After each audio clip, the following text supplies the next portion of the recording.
What's up guys, my name is Amir. Welcome back to the channel, and if you enjoyed that intro, be sure to drop a like on this video, share this video with your friends, and get subscribed to the channel for more content like this. As you know, all the premium phone brands now are concentrating more and more on the less than flagship, or shall we say sub-flagship price point. Apple with their new iPhone mini, OnePlus with their OnePlus Nord, and now Samsung with their Galaxy S20FE. And the reason for this, in my opinion, is twofold. One is that the price of technology goes down every year. That's Moore's law. And the second reason is that people are generally making less money because of, well, 2020. So with Samsung, we have the flagship, Note, and S20 lineups, which cost you anywhere from $1,000 or more. And then we have the mid-range and the budget A series and M series, which can cost you anywhere from $350 all the way down to $150. And right in the middle falls the Galaxy S20FE, which starts at a lower $699, and here in Pakistan, it's retailing for a price of 120,000 rupees. But despite this lower price point, and after using this phone for a few days, I can tell you that the Galaxy S20FE gives you most of that flagship experience, even at that lower price point. At least it has all the features that I look for in a phone. Let's first have that unboxing experience. Here in Pakistan, the pre-order stock comes with a warranty card, and there's information on how to redeem your Galaxy Fit 2, which you get with pre-orders. Our device today is the 8GB RAM variant with 128 gigs of storage, and it's in this white color. In our impressions video, we had the lavender color, and there are a bunch of other colors too. So cloud navy, mint, orange, red. Along with the phone, we get a 15-watt fast charger, yay!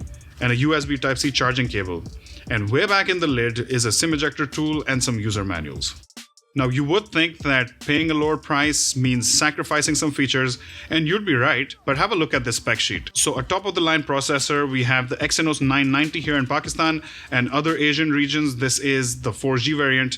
And then in Europe and North America, you have the 5G variant, which has a Snapdragon 865. And then we have options for 6 or 8 gigs of RAM, and either 128 or 256 gigs of internal storage, all of which is UFS 3.1 storage, by the way, which is what you get in the flagship phones right now.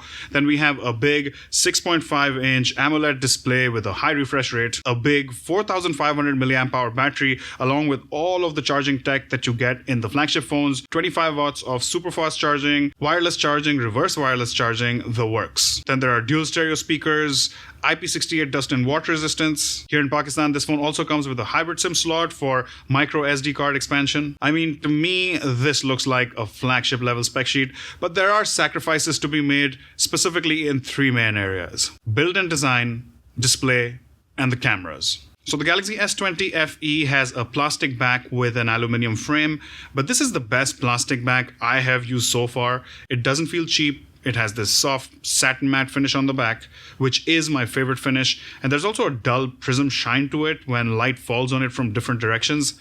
Then there are also touches like the curved back melting over the edge to meet the metal frame, which makes this phone plastic yet premium feeling, if that makes any sense. Having a plastic back also makes this phone more resistant to drops, although generally plastic also scratches easier.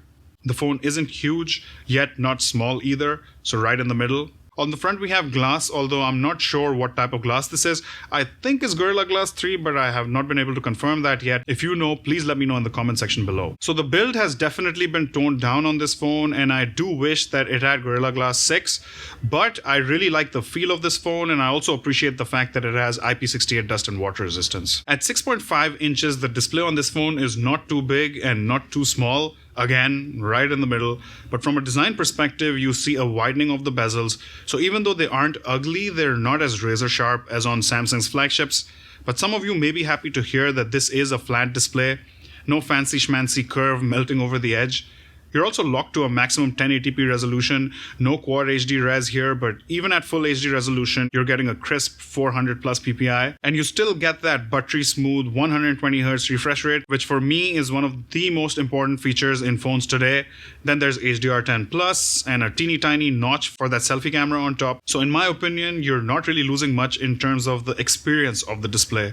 Great colors, good viewing angles, gets nice and bright. Samsung makes the best displays in the business.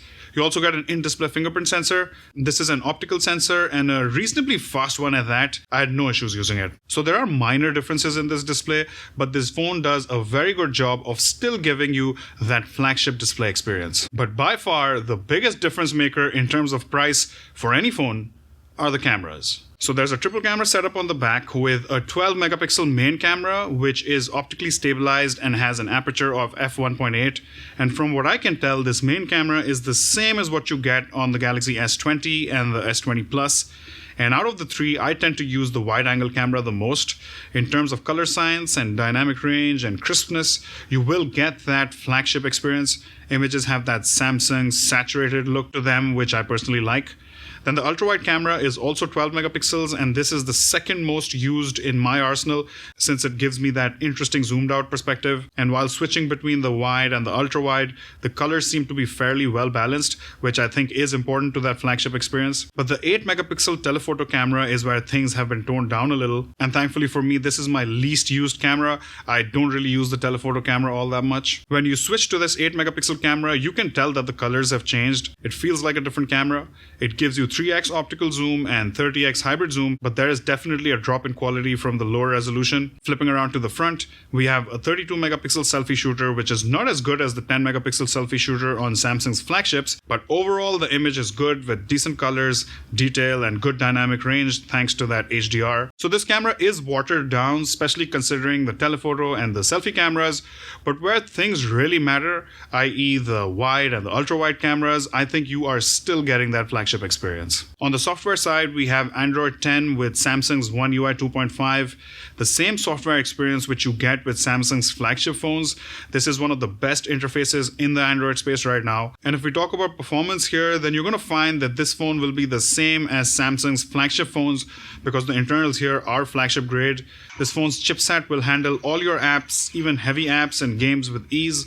I can recommend this phone to everyone from regular Joes who use their phone for just average phone stuff all the way up to power users, productivity users, and gamers. The big 4500 milliamp hour battery is the same size that you get in the Galaxy S20 Plus, and this battery will easily last you a day. For most people, it's going to last a day and a half. Also, many of you ask about the speakers here. So even though they're dual speakers, the max volume is lower than the flagship Note 20 Ultra at least, but the sound quality is very similar to what we get on the iPhone 12, which is in a similar price bracket. I think, all things considered, the Galaxy S20 FE is a very good phone. Sure, it cuts down on certain features, but it does so without affecting most of that flagship experience. I think Samsung has really paid attention to what makes that flagship experience, and they've made sure that most of those features are in this phone. This phone looks and feels good despite the toned down build quality. It has flagship grade internals with a big battery. It has a nice flagship-like display. It's got great wide and ultra-wide cameras, and you get to save a few $100. So that'll be it for this one. I hope you enjoyed this video. Let me have your thoughts about the Galaxy S20 FE in the comment section below. Thank you for watching, and I'll see you in the next video.